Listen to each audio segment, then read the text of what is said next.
Bernie Sanders is the junior senator from Vermont. A socialist and independent, he caucuses with the Democrats. He was the mayor of Burlington, Vermont, and served 16 years in the House of Representatives before winning election to the United States Senate in 2006. This spring, he announced his candidacy for the Democratic presidential nomination, calling for a massive redistribution of income to address inequalities, a crash effort on climate change, and an end to the influence of special interest money in politics.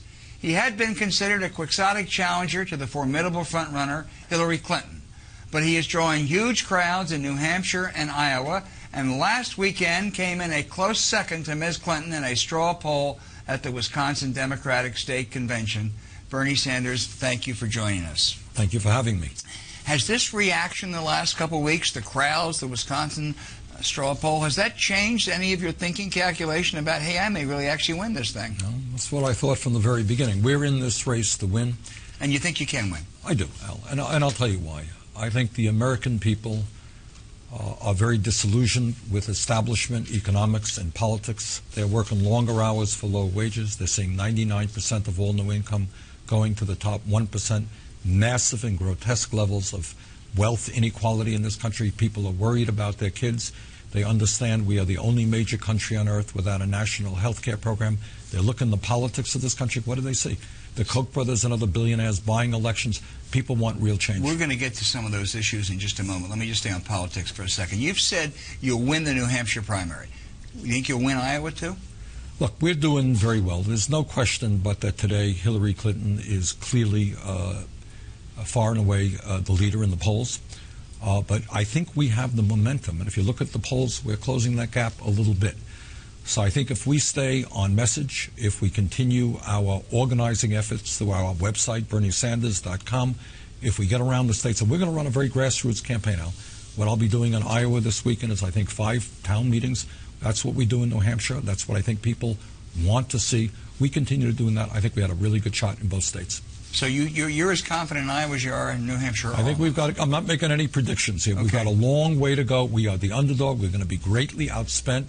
Secretary Clinton has a very formidable political infrastructure, but I'm feeling good about our chances. Some analysts say, you know, yes, you're going to do well in some of those early states we just mentioned. They have a lot of very issue-oriented white liberals. But when it moves to states that have a lot of African Americans and Latinos, you'll get clobbered by Hillary Clinton. Well, I don't think so. I mean, in truth, I come from a state which has a small African American population and a very small Latino population. That's simply the truth. But I think the message that we have, whether it is the need to create millions of decent-paying jobs. Look, I was on the floor literally yesterday talking about a horrendous national tragedy, which almost nobody is talking about it. And that is real unemployment for young African Americans in this country. Do you know what it is? Including those people who have given up looking for work and people who are working part-time when they want to work full-time. It's over 50% now. A black male baby born today, if we do not change the system, stands a 1 in 3 chance ending up in jail. This is a tragedy, unspeakable tragedy.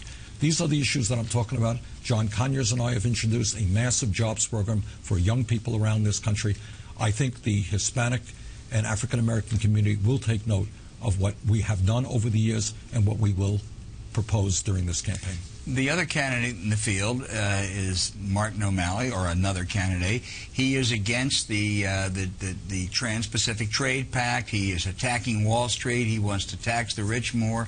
What's the difference between Bernie Sanders and Martin O'Malley? Well, to be honest with you, I met Martin O'Malley once in my life. He was governor. He hosted the Democratic senators and seemed to be a very nice guy.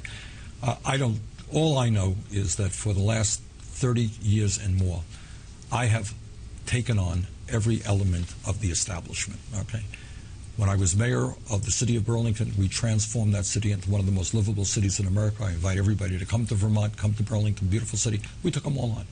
As a congressman and as a senator, I have taken them all on. I have taken on Wall Street, and I'm calling for the breakup of the major financial institutions. And that history is different than Martin O'Malley's, you believe? Well, people will have to judge. I'm not here to criticize Mr. O'Malley or anybody else. I know. No, I'm not getting you criticized, but he is another alternative. He will defend himself. You differentiate yourself from Secretary Clinton. Well, on the issues, I know what I have done throughout my life, and I have been a leader in taking on big money interests. I was the first member of Congress to take Americans over the Canadian border to find cheaper prescription drugs. I have led the Defending Social Security Caucus to protect people from cuts in Social Security. In fact, believe in expanding Social Security.